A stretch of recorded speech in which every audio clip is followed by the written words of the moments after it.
Good morning, friends. We are back at it with the challenge.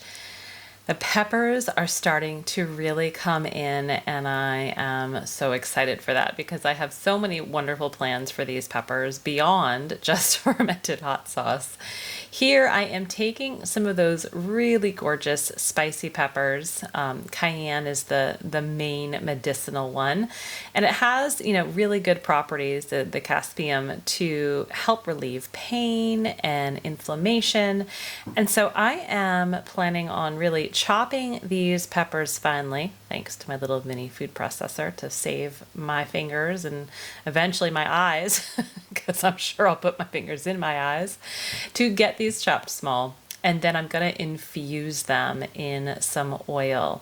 Now, the oil, I like to have it infusing for anywhere from 6 to 8 weeks. 8 weeks is usually the minimum I try to go. And what that does is it helps slowly extract all of those good constituents out of the peppers, or really any kind of herb at that point, and into the oil. I'm using sunflower oil here. You could use olive oil too. Those are the two I really use. Sunflower only because it's just a little more affordable. And this is an oil that is going to be used within our apothecary shop for a new product that is coming this fall. So excited to release that to you. And if you have no idea what I'm talking about, down in the show notes, I will link, or is the link, for our Happy Homestead Apothecary, where I make all kinds of herbal goodies from our homestead and from our kitchen for you. And so this is going to infuse, and then I'm going to use that infused oil for some really exciting things that are coming. I always make sure I label everything with what it is and the date, because inevitably I will not always remember. This I'm sure I could figure out what it is, but I wouldn't always know the date that I did it. And that way I can really keep track of, that 8-week timeline before it needs to be strained out. Now, you can do this a lot faster on the stovetop over very low heat, but I prefer to do this in the sun, and you can see I have so many things going, including another jar of that cayenne sunflower oil from a couple of weeks ago. But I really like to have the sun infuse my oils slowly with that solar energy. I just find it works so much better. Next on the list is something brand new, and even Marley is really intrigued on this, but this is goat milk. So back in the spring, I found a local farm who sells goat milk, and I really had wanted to try it out. So I bought 1 gallon. This is just about a gallon's worth of goat milk here. And I put it into some silicone molds and froze it. And the goal was to make some soap, some of our herbal soaps that we again sell in our apothecary shop. And so I wanted to try that out. And I thought, you know what? I really just need to get this out of the freezer. I've got to make some room. It's already frozen. So I thought I'd put it in the freeze dryer. So I had about 2 trays of that frozen goat milk. And then I went to the land, our farm garden, a couple of days ago, and I was able to harvest some gorgeous herbs. I think I've got lemon basil and tulsi, holy basil, as well as some marigold flowers, and our very first hops of the year that I showed on that other tray. I was so excited to have those hops. So I wanted to get everything in the freeze dryer, get a batch running, and really preserve all of those things in the best way. The goat milk did end up going for a lot longer than the herbs, as I'm sure you can imagine. So the herbs took about, I think it was 16 or 17 hours total. I like to make sure things are fully dry. The goat milk at this point is still in the freeze dryer. That went for well over 24 hours. And in fact, when I opened the freeze dryer to get these herbs out, I kind of had to flip the goat milk around and, really get some of those cold spots exposed so that it could continue to dry. But what I'm putting here in this canister is all holy basil. It had 2 full trays of holy basil, which is just so relaxing and calming. And if you've never had holy basil tea, oh my goodness, you've got to try it, because it's just the most unique flavor and even scent, and it's just one of my favorites. So that's done. And now in this jar I've got actual marigold flowers from previous years, and I had these orange marigolds that I grew from seed this year, and I thought that the petals, these orange petals, would just be so complementary to the yellow petals. And I use these as a topping on our marigold citrus soap that I sell in the Apothecary. So being able to have those two-toned marigold leaves, I think, is just going to be so pretty. I had a little mint on this tray that I wanted to add. You can see my canister already has some freeze-dried mint in there. Mint is one of those teas, right, that is so ubiquitous and so universal in so many ways. It can be there to mask some of the other more bitter flavors, or just used alone on its own. And so getting some mint in there, and then next we need to get the parsley cared for. And so I've got a little small harvest of parsley to add to one of my existing jars that I just use it fresh as is. I don't actually vacuum seal some of these herbs when I know that I'm going to be using them over the next few months. And then you see those last, but most prized is the 5 hops. I am so excited to have grown these, like literally pride and joy right there. The ones in the jar I had purchased from Mountain Rose Herbs, and you can see the difference with my freeze-dried ones. So hopefully we'll be able to add our own hops going forward from our property. Next is something brand new, but again, another project that will be useful and be in our apothecary shop in a few months. This is goldenrod, and so we're actually trying to grow goldenrod on our property, but I found this, I responsibly foraged this, and I'm just shaking off some of the bugs because there's bugs on there. And I'm going to be making a goldenrod tincture. Now, goldenrod is really good for seasonal allergies. It's just one of those plants that's, top notch for people who are really affected by allergies. And so being able to make this into a tincture really helps preserve the goldenrod and extract those constituents in a way that is useful later on. So I'm using a vodka, an 80 proof vodka, to help extract that. This also gets labeled, and it goes into a cool and dark place for a minimum of 8 weeks, usually 8 to 10, where it can then be strained afterwards and be bottled up or used into formulas for whoever may need it. Okay, this project is something kind of new, and I think I got inspired on this possibly from Three Rivers Homestead that I had seen, and I thought, gosh, what an easy, fun thing to do, and that is to make an infused herbal vinegar. Now, this process really isn't that much different than making a tincture or infusing oil, right? Infusing the oil with the cayenne or the alcohol with the goldenrod. This way, we're just infusing vinegar, apple cider vinegar, with some fresh herbs. And so the herbs are just so abundant in the garden, and I thought this would be a fun way to get some of those really yummy flavors into some vinegar. And let's face it, all of these herbs have some sort of medicinal and nutritional property too that can be extracted. Vinegar is just a different type of menstruum to get all of those constituents out. So in that jar, I have rosemary, sage, chives, and thyme, and I'm just kind of crunching everything up to help release all of those volatile and aromatic oils into the vinegar and just make it even that much more potent. I also had just so much vinegar. So this is organic apple cider vinegar from Azure Standard. It is raw with the mother, and I had a decent amount of vinegar in the pantry, and so this is going to just sit again 8 to 10 weeks. And I can use this certainly for cooking, but at that point, you're kind of killing everything. So I really plan to use this medicinally as needed as a salad dressing. I think it's just going to add so much flavor as like an oil and vinegar dressing, or as a base with any other dressing that needs the vinegar. I am finally getting to harvest squash of our squash trellis, and I'm so excited. All of these squash are from our property, from our squash trellis in the garden, and I cannot wait to show you more of that at a different time. But being able to have a good squash year is huge for us because it just can add so many of our different options for the winter meals.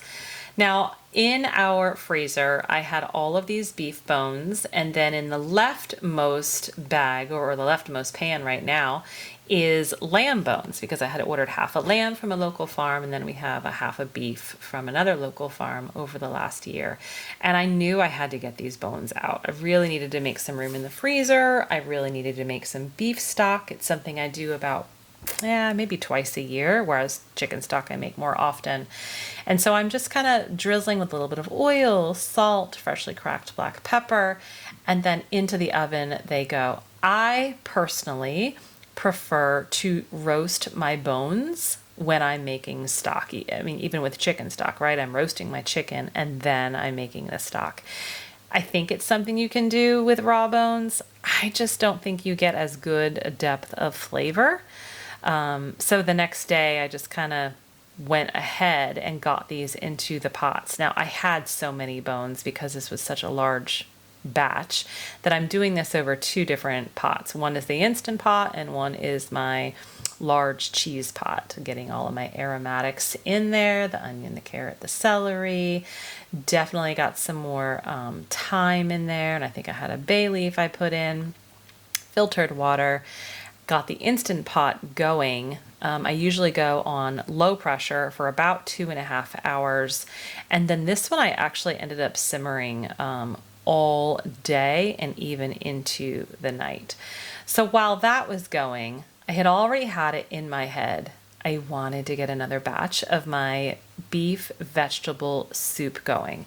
Now, if you didn't see that video, you're going to want to go look at last week's video or the video before this. I'll link it up above where you can see what I was doing, but it's basically a vegetable soup base, and I just added some stew meat and some herbs and topped it off with broth and a little tomato sauce. Got that into the canner. I already had 7 quarts, but I was able to get 7 more quarts done, and now 14 quarts of this really nutritious soup will be so enjoyed. Goat milk, finally done. It's finally powdered. Now I did not put it through the blender or anything to kind of really grind it up. I can do that at a different time. I just wanted to get this into my vacuum, or not my vacuum, but my Mylar bags being heat sealed sooner than later. And I'll use that at a different time to make soap. So because the beef stock and the lamb stock kind of sat out overnight, right? It cooled down a little bit overnight. All of the fat was able to rise to the top. You can leave it. You can certainly heat it all up and kind of incorporate that fat in. Because it actually is a decent amount of fat, I prefer to take as much out as possible.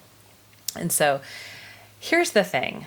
When I am doing my beef stock, I really like beef stock that is super rich, super dark, and full of flavor. I'm a little disappointed with the color here from this beef and lamb stock. Now, I say that, but it's still going to go to good use. It'll still be used in many a meals, and it will add wonderful nutritional content. But in the future, I think rather than try to do my beef stock in 1 or 2 days a year, right, in big batches, I think I'm going to do it like I do my chicken stock, just smaller batches throughout the year and do it in the Instant Pot. Because I found that the stock I did in the Instant Pot actually got a much deeper and darker color. And I can only attribute that to having a better flavor as well. And you can see that actual vegetable soup there on the counter. That is already out of the canner. Loading the canner back up with my quarts of beef stock. Now I combined the beef and lamb bones, so it was all one. And here I'm just getting the rest of that stock out to get jarred up. But you're gonna see through the jars when they're on the counter and done, the difference in the color between what I did on the stove and what I did in the Instant Pot. I just feel like the stove, I was not able to get as rich of that color and that flavor. So again, I think I'm going to do this in smaller batches going forward, and rather than trying to just do this in larger batches. All right, the quarts are done. Well, hold on. Do you see that? Do you see the color difference right there? These are from the Instant Pot, whereas that back row that's already on the counter is from the stovetop. So it just really does make a difference in how you're cooking it. So the quarts, I had 7 quarts, and now I get to do pints. Because my canner, I have the All-American 921, by the way, I'm only able to do 7 quarts at a time. That is the max. But pints, I can double stack. And I wanted to make sure I did a load of quarts and then I did a load of pints. I mean, the canner had been working overtime at this point for the last couple of days. But I love it. Best investment, by the way, 921 All-American. And so now I can get a double stack of pints done, and we have them. So what did I end up doing? How many is that? I don't even know. I think I did like 9 or 10. And so glad to get that done. And by the way, when you're pressure canning broth, I mean, quarts is 25 minutes depending upon your elevation, and pints is 20 minutes. It's a very quick and easy process. Just glad it's done for that point. But now I need to wash my jars for the soup, right? I gotta start putting things away. There's a lot of jars coming out of the canner.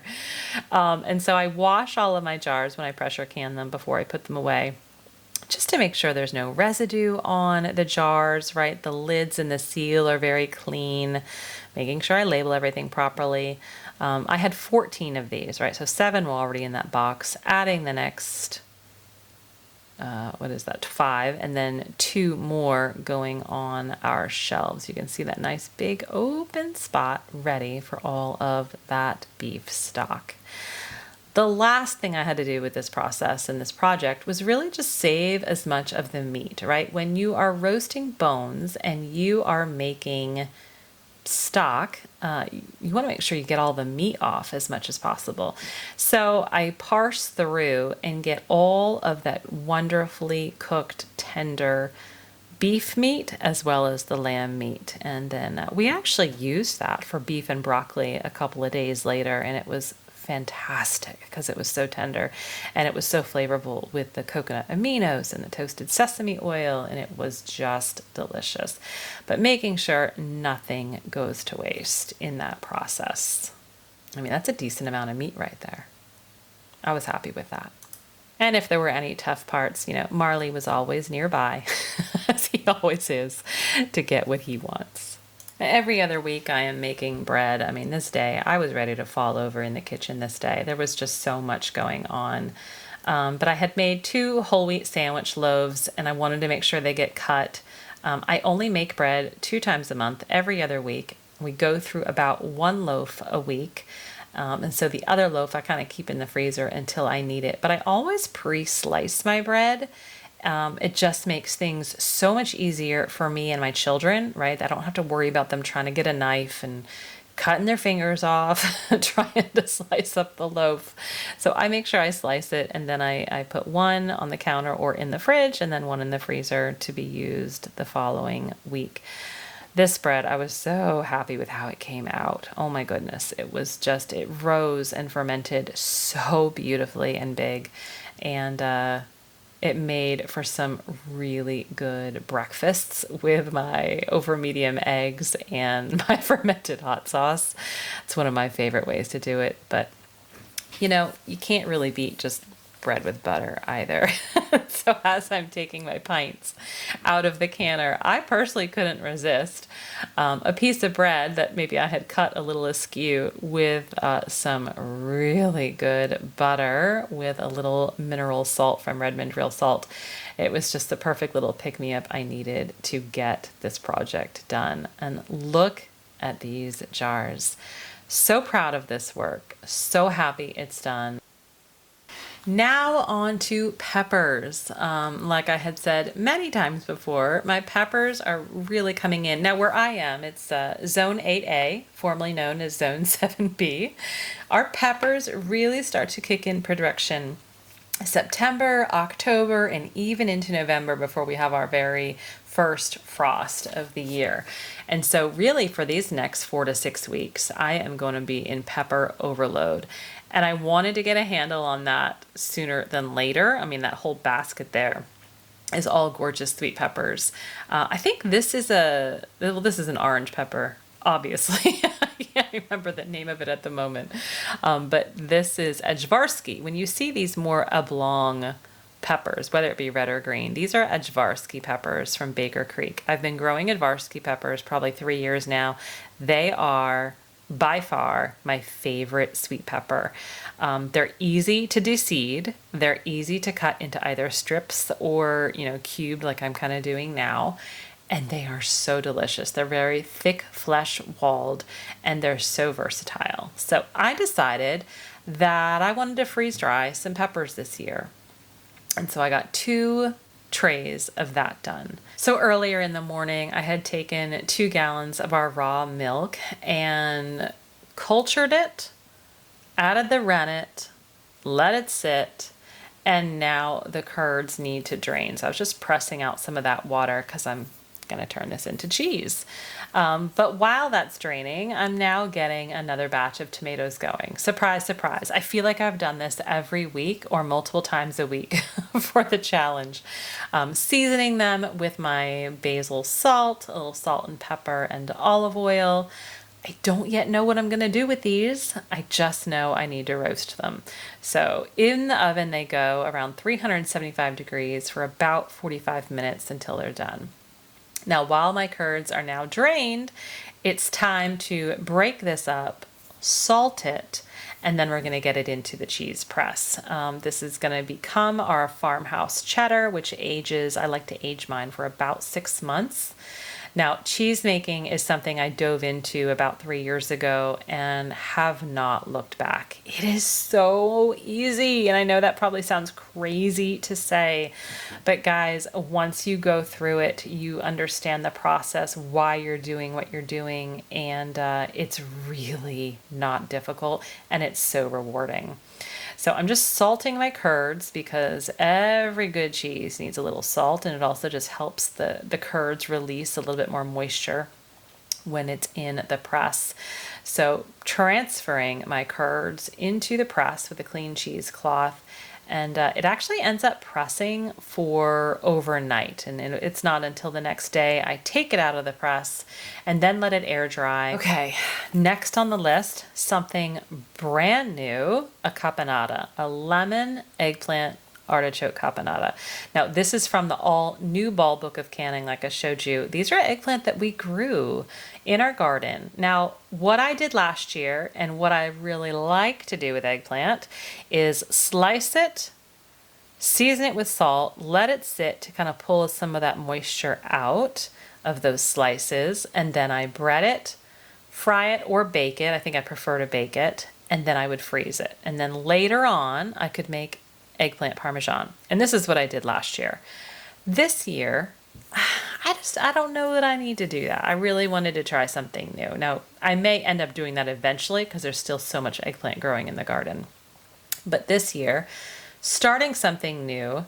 So the eggplant needs to be sliced and roasted. And I did season it with salt, pepper, olive oil, as well as some lemon juice. Now the recipe calls to actually roast the lemon slices, which was different and interesting to me.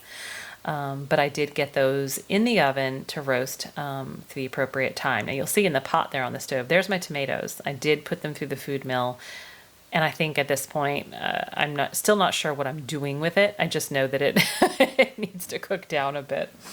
So while the eggplant and lemons are in the oven, I am now getting started on more fermented hot sauce. So many hot peppers.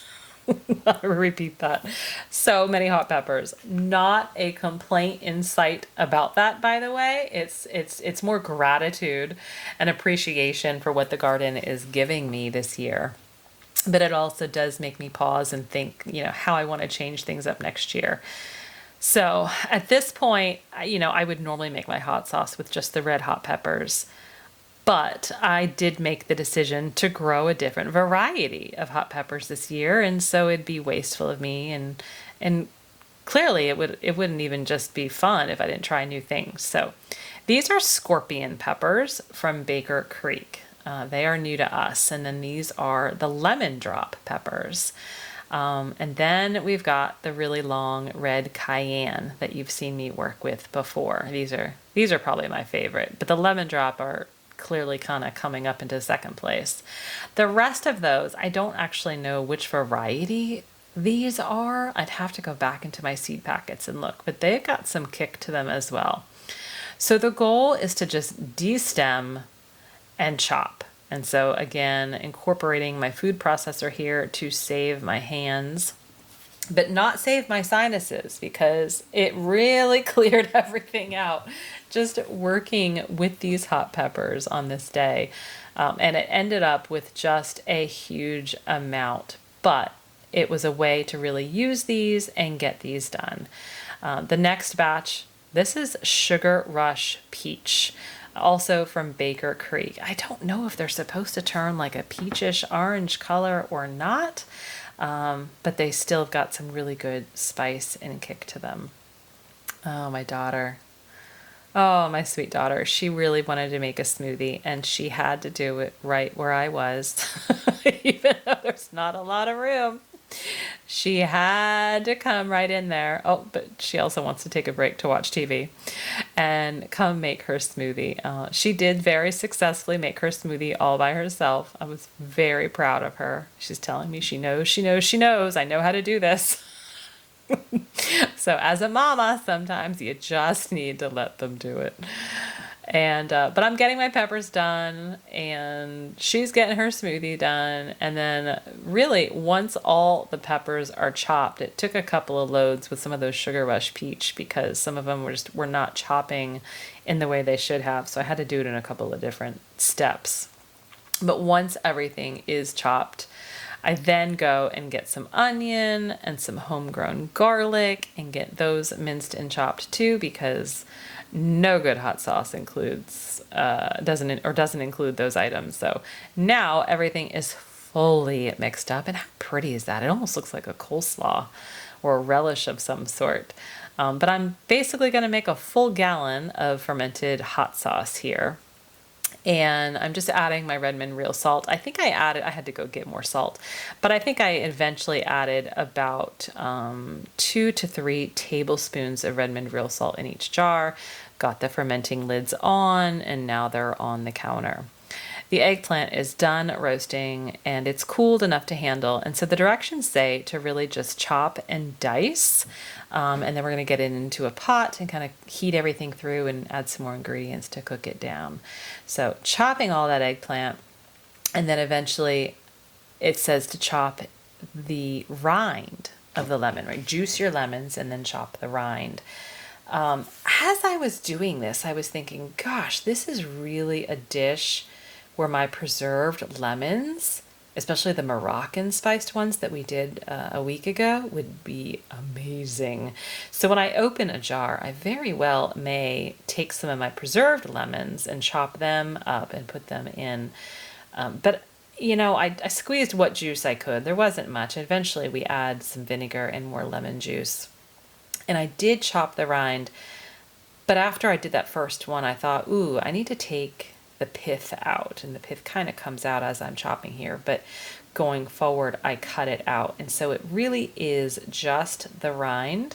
And I would suggest that if you're gonna do that, right, like I'm showing here, you cut that kind of pith out first, so you just have this roasted rind to add into your pot. But I get all of those chopped and added into it. Then we start adding our lemon juice, and then there's some mustard seed and organic white wine vinegar and garlic powder, and I think a little bit of red pepper flakes to add a little bit of heat here, just a little bit. And as I'm making this, I don't even know what I'm going to do with the caponata. I've never bought caponata, never made it, but it sounded so good. I actually had 2 cans of artichoke hearts in the pantry. So pulled those out, drained them, chopped them up, and got them in the pot as well, added our salt. It also called for shallots. I don't have shallots, but guess what? I had freeze-dried shallots from homegrown shallots from last year.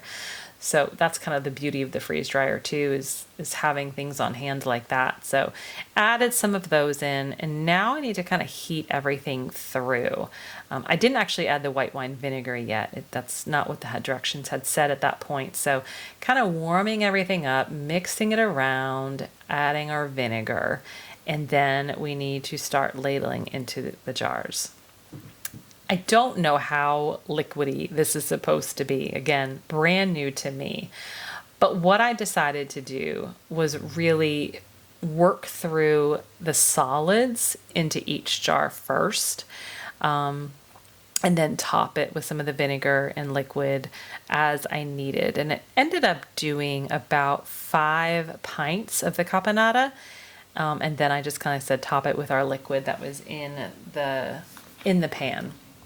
I think I'm going to open this and use this for pasta this winter with maybe like a lemon cream sauce. That's what I think would be really good. So I got this tomato sauce jarred up. In fact, I did it just as tomato sauce, salt and I think some basil, but nothing else. And got that in the steam canner with the caponata. And oh my gosh, we did it. We made it. We made it through. This is my 4th year in the challenge, and every year after I do it and it's done, and come September 1st, theoretically and literally I collapse because it's so much work, but it's work I enjoy. It's necessary work if we want to preserve everything that we're growing, right? And being able to eat through that through the winter and through the year. So I'm actually going to read through everything that we did August 1st through August 31st. Now, I kind of trailed off towards the end there with not keeping great count. All right, in no particular order. Fermented hot sauce, freeze-dried herbs like lemon balm, holy basil, and oregano, breadcrumbs, fermented carrots, fermented salsa, dehydrated elderberries. We froze some blueberries. We made pizza dough balls. We water glassed 2 dozen eggs. We rendered lard, which equated to 3 pints of lard in the freezer. We pressure canned some chicken, 5 pints of that. We made and froze butter. We did salsa verde with tomatillos from the garden. Well, hot sauce, but that's the fermented hot sauce. Meatballs, we did 56 meatballs. Roasted red peppers in oil, 4 quarts and 2 pints of chicken soup, lemon basil salt, which by the way, I am truly enjoying using that, kombucha, 9 pints of ketchup. I think we may have eventually done more than that, I don't remember. Tomato soup, 6 pints of tomato soup. Pizza sauce. I wrote down here 5 half pints. That's the one that I've like gone completely overboard. I think I have like 23 or 24 pints or half pints of pizza sauce. So excited for that. Freeze-dried elderberries. So we dehydrated some and then we freeze-dried some. We dehydrated shiitakes that I had found growing in our backyard on our mushroom logs. Another herb salt. That might have been just a regular basil or combination herb salt. We did beef and lamb stock. We canned vegetable soup. We did frozen corn on the cob. I don't know if I showed you that or not, but I froze some corn on the cob and then I cut corn off and freeze-dried that corn. We did honey. We bottled up our honey from our bees this year. Oh, we freeze-dried more herbs, more oregano and holy basil. Caponata, that was the eggplant lemon artichoke caponata that we just did. Cayenne oil, you saw me take some of the hot cayenne peppers and put that in with sunflower oil to infuse that. Freeze-dried goat milk to be used for soap making at a later time. Cheddar cheese, I just did that. I did a 2-gallon, which equals to a 2 pound of cheddar cheese, farmhouse cheddar, and then tomato sauce. Whew, that's a lot. And look, the preserving does not stop, friends. There's still more. I went to the garden yesterday and got really kind of the rest of all of the tomatoes that were there. I think I left 2 plants there. and the rest, everything I harvested what I could. The peppers are just now kicking in. I've got herbs in the dehydrator. I need to get the freeze dryer going again at some point. The preserving is not stopping, even though the challenge is over. I hope this has inspired you.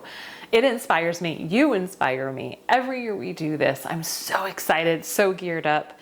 And while at the end I'm tired, I am so thankful and grateful that I did it, that it's done, but that I did it, because now I get to go into the pantry and see all of the wonderful things like this.